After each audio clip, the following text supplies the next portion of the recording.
opportunity to adjust and give a little bit better perspective. That was an unreal hour and a half, I suspect, of intensity that we've seen here down on the streets of downtown Naples. Now the winds have died down enough we can kind of show you a little bit of what we experienced here. Look at all the, that's to be expected, those tree limbs there. This is part of the tiles that came flying off the roof of the building that were in there. And now we've gotten a little bit better view, and you can really start to see a little bit of, the tree damage is to be expected. As soon as all of this passes through, and now it's starting to kick up again. Thought we had a little bit of a break there to give you a little bit better perspective. But that's what we're facing there. Obviously, the tree damage is going to be unbelievably extensive through Naples. That's to be expected.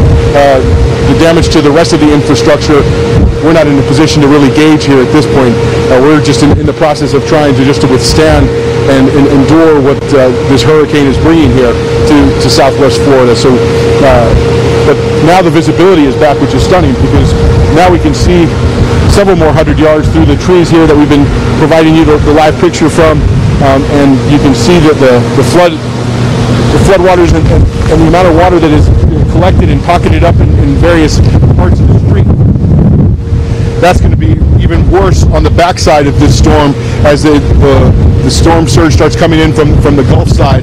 What you've seen there along that main street that you're on is extensive as well, and that's going to be even worse in some of the more lower lying areas. The area we're in, we picked obviously because it's set up a little bit higher here in the city, but in those parts where it's much more lower lying, and as soon as we can get to those areas in the hours ahead, be able to report a little bit more extensively and give people a better picture of what has occurred here. But the intensity of that is just unreal, and it is just unbelievable to describe what we have endured here for nearly 2 hours, Chris. All right, hey Ed, they're telling us that the eye is passing over. It doesn't feel like it. Chad, I thought the eye was supposed to be like this piece of calm where you look up and you see the sky or whatever it is. We're still getting a hit here. In fact, I want Dave to sneak out if he can, now that it's not as nasty. I want to show them the storm surge. And hey Ed, just get in my ear real quick and tell me, how far is the hotel from the marina again? I forget from when I was walking down there this morning. Was it like 8 blocks? Just to give a sense of proportion of how much water we have. There's two different bodies. Yeah, I can hear you, Chris. There's two different bodies of water that we have to keep tabs on. On the west side of us, we have the Gulf of Mexico. We're probably about a good 8 blocks from that. That's that direction. If you look back over here toward the east, about a mile or so is where that marina is and where the river that comes in on the east side of Naples.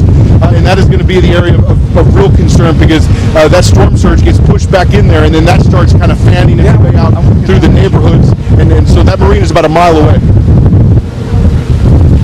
All right, Ed, I got you. Let me get Dave out here, the PJ, our photojournalist, part of the team here, just to try and get you down this street. Big man, let's come over this way and show them down the street. Because if we're 8 blocks away, you go past me, Dave, and show them, and get down that street. So we're 8 blocks away. So Chad, just to give you some perspective on this, all right? Here's 8 blocks away, and this is about, you look at the yellow curb here at 5th Avenue South and Park Street, and you're at about 8 inches to 10 inches of water, okay, right here. And as you can see, the buildings are fine. That part of the integrities are right. You know, you got your typical debris here from that gusting. But when you look down the street, you see that there's been breach there, at least on one side of the street. The water has gotten into the buildings, and it's got to be well over a foot or so deep, and that's still 6.5, 7 blocks from the marina. So well, how does Chris, that fill in the blanks for you? What that is freshwater flooding. That is the rain that came down and went into the lowest part of that city and that is all fresh water. That has no salinity content in it whatsoever, because the water that is from the salinity from the ocean, the Gulf of Mexico, has not truly arrived yet. We've been watching the quick rise from the tidal gauges in Naples. A brand new flash flood emergency for Naples just issued about 5 minutes ago, and so the water is still at the mean sea level right now, but it is quickly rising, and it will rise 10 to 15 feet. I mean, this is almost waiting for a tsunami, although it won't be a tidal wave. It'll be a surge where one wave that comes up that street, if you're at the right level, I don't know what your elevation is there, but if you are at any elevation that is, let's say, 5 feet above sea level, you will see 5 feet or 10 feet on top of that. The one wave will come in, it'll be kind of a wash, like a wave without a crest or a curl, and then that will stay. And then the next wave will come in, and the first one won't go away like it usually does at the seashore. The next wave's going to come in and it won't go away. And then the next wave's going to come in and it won't go away. And this is not what you want to do. Yeah. You do not want to be out with your dog, Chad, when the water's coming up. So, yeah, no, Chad, he's got his three-legged dog. He says he's lucky. Hold on. Hey! Hey, pal!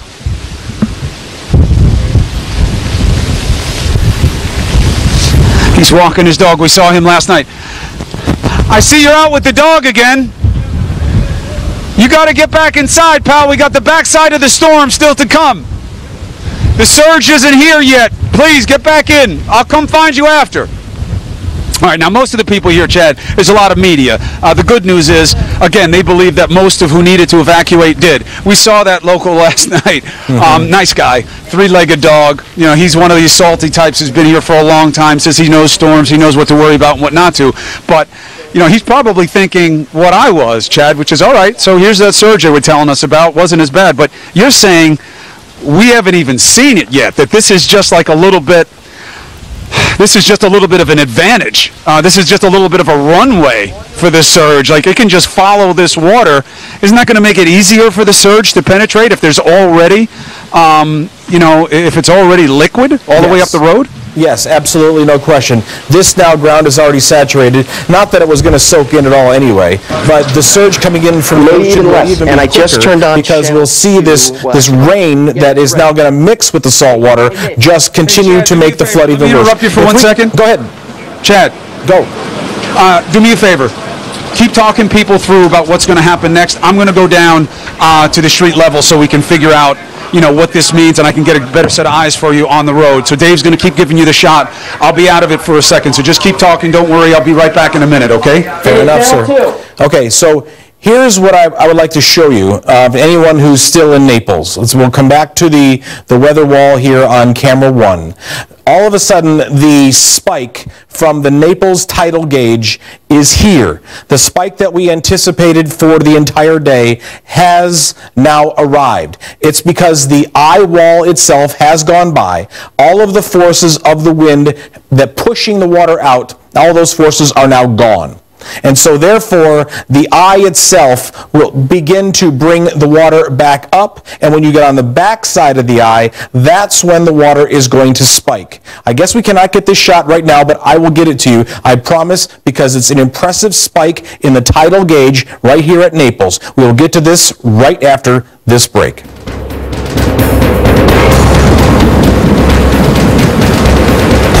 All right, we've come down now into the street in Naples. We just had a hell of a time with Hurricane Irma. She came through. We're getting some numbers. Control room, let me know if I got them right.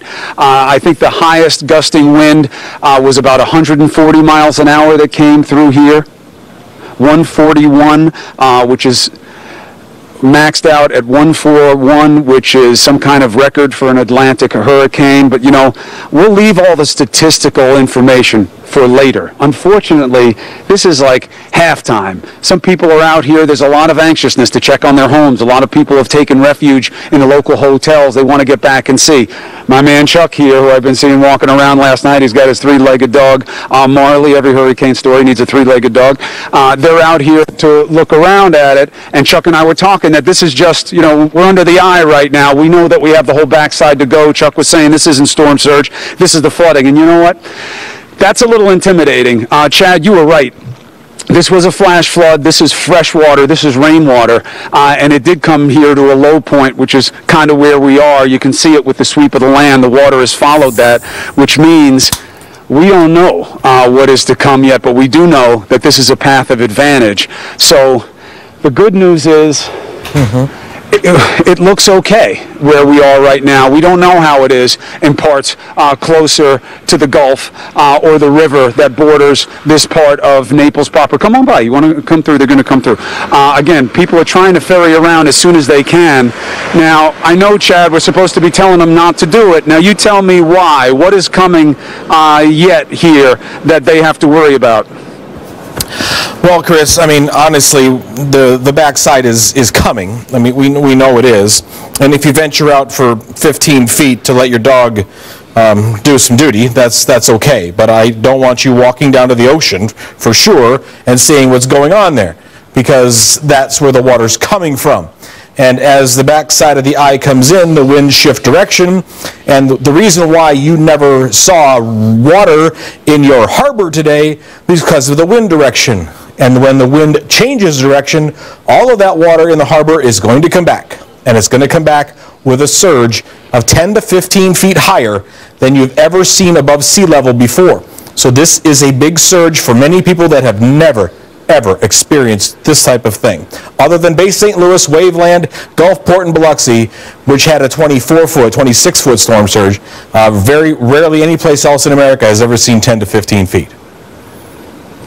So if I'm about 8 blocks from the Gulf contact here with Naples, what do you think the chance is that they get water coming this way? Because this would be the main artery. This is a road that goes right down to the water's edge. This is where the marina is. Am I right about that? Chuck, Chuck, this road, if we follow it all the way down, how close to the marina, to the water do you get? I think we're less than about a mile. From here to the water is about a mile? And this would be a straight conduit all the way to it? Ask him how many feet above sea level he is. He lives here. How many feet above sea level? Above sea level do you think? I think, what do you guys think, 5 feet? I think about 5 feet right here, about 5 feet. You think you're about 5 feet above sea level right here? Chad, do you hear me? Yes, the water's coming. The water isn't coming like a tsunami. So you think the water's going to come to where we are? I do. I do, especially when the wind blows it that way as well. You got to think about this. Not only is there a swell under the storm itself, but there's going to be wind to project it, to move it your way. And it will propel all the way up that street, if that is a straight shot to the ocean, because that's the direction the wind is going to be coming from. So Chuck, Chad says if we're at about 5 feet, that storm surge that sucked the water out of the bay down there, that it's going to be coming at least this far. Where's your house? I live in Houston. I just did Hurricane Harvey. I just came from Houston. All right, so you're here hanging out, and you got a big knife on your hip. So the water's going to come this far at least, and that's something to remember. And no, we will not venture down there. And you do see people coming out. There's curiosity, obviously. You have a lot of locals here and store owners who we were talking to before the storm. They were worried, Chad. You know, people worry about their businesses. They worry about their livelihood, and there is a temptation to want to get out as soon as possible. There's also a ton of media, and what you always hope in these situations is that the people you see out early are just media. But you do feel that it can come to where we are, huh? Oh, no question about it. Now, let's just project this a little bit forward to others in the path. What we showed on television just 30 minutes ago is already and still happening north of you. So I know it looks like, oh, it's over. Well, yes, it's over where you are. No, right. But it is not over for Bonita Springs. You are in it right now. Naples Park, which is about 10 miles north of you, in it right now, in the northern eye wall. And that eye wall, again, will continue all the way to Sarasota, all the way to Anna Marie, until it finally either dies out because of contact with dry land, or it goes back out into the ocean and kind of stays with us all the way to Tampa and Hillsborough. is that car doing? Right, but it's about what you're choosing from, Chad, on that menu of suck that Hurricane Irma is bringing our way. I mean, you Yes. have those winds and all that drama, but then you have that storm surge, which is of acute concern to all of these different pockets of communities on the West Coast, because that's what can create not just a second phase, because it gets you with that surprise effect, but that is what can create the real property damage and the real threats to locking people in place, right? Absolutely. It's the water that will kill you. We call it a storm surge. What it is a flash flood, and it's a 15-foot flash flood that comes from the ocean, and clearly these people didn't know about it or don't know about it. Chris, I have a question for you. You have a cell phone on you, right? Your phone is working? Yeah, you know, my whole pocket is filled with water. Okay, that was well, a tough all right. reminder. But thanks, Kinda. Chad. Yeah, I do. Did you ever? Well, what do you want to know? Did you ever today get an alert on your phone that said flash flood emergency in your area? It should have made it loud. It should have made it loud now. Okay. My phone is not 100%, Chad, and not surprising because I've had it in my pocket during a hurricane. But I get it. We didn't get any alerts. Any of the people around us didn't get any flash flood alerts. If it weren't for you, I wouldn't have known what that was. I mean, to me, I would have thought it was the storm surge because that water came out of nowhere. But then you told me it was flash flood, and I don't want to have death by Escalade here. Yeah, I see. That was that standing water, and now it's gone almost as fast as it came. Now, my question to you is, how about the storm surge? Will that go as quickly as it comes? What are the factors that go into that? The surge will last as long as the water pushes it on land, and certainly that surge will be where you are, I believe. If you're only 5 feet above sea level, then you will be standing in water up to your waist, if not more. And I know you'll get out of there before that. But I would say that's going to last at least 3 to 4 hours. Now, we think about, because look how calm the water is other than the Cadillac just driving through it. That water that comes in is not going to be calm because it's going to be pushed by a gust of 110 miles per hour. So there will be waves on top of that 10-foot surge as soon as it gets into that downtown. And I don't have any contact with Marco Island right now. I have tried, I have looked, I haven't seen, because they would have already been seeing this surge. It would be there. It will be. It is there right now. I just don't know how bad it is. The same surge that we saw with Katrina, even though Katrina was only a Cat 3, Cat 4 almost at landfall, because it was a Cat 5 for so long in its life, it built this surge. It built this bubble. This storm built a bubble, and now it is unleashing it. And, you know, Chris, I want you closer to a stairwell than that, because this can come very, very fast. You've never seen somebody my size move as quickly as I will if there's any wind that starts coming in any dramatic fashion. All right. A couple of things. You said that it'll be about 3 to 4 hours of that surge that they'll have to deal with before that starts to recede. That's an important function of time for people. We're starting to get some light rain here again. Ed Lavandera, we were just talking about that island. What's the name of the island again, Chad? Marco Island. Marco Island. Ed Lavandera, you were in touch with the police chief there. Have you heard from him? And if not, can you try to get in touch with them and try and get some update of what's going on Marco Island? We have been doing that, Chris. We've sent a couple of text messages. The last time I communicated with him, the eye of the storm, they were in the thick of it, and he had described that they were on backup radio power. They had lost power, no water, but then they were on backup using backup radios to communicate to the 80 first responders that had stayed behind and were riding out the storm there on that island. But since then, I have not heard back. I've sent him a couple of messages, hoping to hear back from him soon to kind of get a better sense. He was confident that they would be able to withstand the worst of the storm, but obviously this is a very important time for them. That eye is a chance for them to kind of survey and work quickly to figure out what kind of damage and what kind of situation that they're in. So he's got much more important things to do right now. He will, I suspect if he can, he will get back to us as quickly as possible.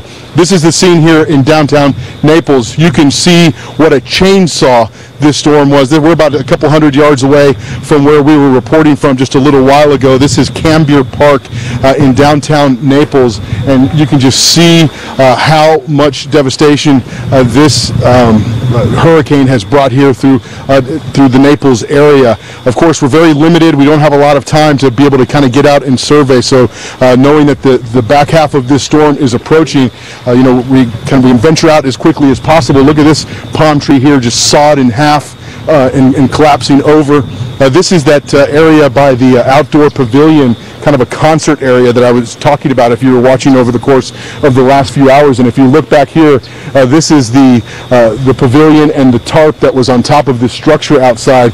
I thought for sure this was going to come shredding apart in the winds that we experienced, but from what I can tell, for the most part, that held on. Obviously, the trees here in this park is simply another story. And given how long and how intense the winds were for the better part of 2 hours, the buildings that we're surrounded by, if we walk back this way, Chris, I can show you one of the, as we were standing out here reporting, part of the roof and the building that we were reporting from came flying off. This was one of the tiles, the Spanish tile. You can hear what that sounds like. Look at that. That's just that can kill you, obviously, if it hits you. So that came flying off the roof. We pulled that off a little while ago. These are strong buildings you see behind me, Chris. It really makes you wonder just how the rest of the structures here in this area were able to withstand those punishing winds for that long. And here in the eye of the storm, it is always an incredibly eerie experience to describe. So much more quiet than what it was for the last 2 hours, and the only thing we can hear, and I don't know if you can hear this from where you are, Chris, but it is the building alarms that are just sounding and echoing through the buildings of this ghost town here. But it's just an eerie sound here, listening to the alarms in these buildings going off. Chris? Yeah, here we have nothing but just some of the street signs and alerts and just some dazed locals and reporters doing their job. Chad, let me get back to you for two reasons. One, what is our time factor here in terms of when this starts to go bad on us again? And two, where is it at its worst right now? Where has she gone? I just saw an update that it is now a Category 2 storm. That's correct. Where is it? What's going on there? And what's our timing? Interesting that it's a Category 2 at 110 miles per hour, and you just had a wind gust to 141. That shouldn't really, those two things shouldn't go together, but we'll let it go from there. The storm is losing intensity because it did just make landfall over you, and it's not over land, over water anymore. It's not going to gain strength any longer. This is going to start to disintegrate, and that is great news for Fort Myers, although you're going to be in the eye very, very soon. Also, good news for Tampa, St. Pete, Pinellas, all the areas up there going to see a lesser storm than if it was just slightly offshore, still in the warm water of the Gulf of Mexico. So we take it along the west coast of Florida. Damage, no question about it, 100-mile-per-hour winds into Sarasota, all the way up the coast, all the way to the bridge, which is now closed. You cannot get anywhere from Sand Key back down to the south. Can't get to Sarasota there. You have to go around, but please do not go outside. Here comes the storm right there. The center of the eye just north of Marco, just north of Tampa right now, or north of Naples right now, and that's going to continue for the rest of the day to move north at 12 miles per hour. So Fort Myers, Punta Gorda, Port Charlotte, you're in it next. This is what's going to get hit next, and I'm still going to go with 120 miles per hour for a gust, even though the Hurricane Center says 110 sustained. What I saw there was 130, and what the weather reporting weather vane saw at the airport said 141.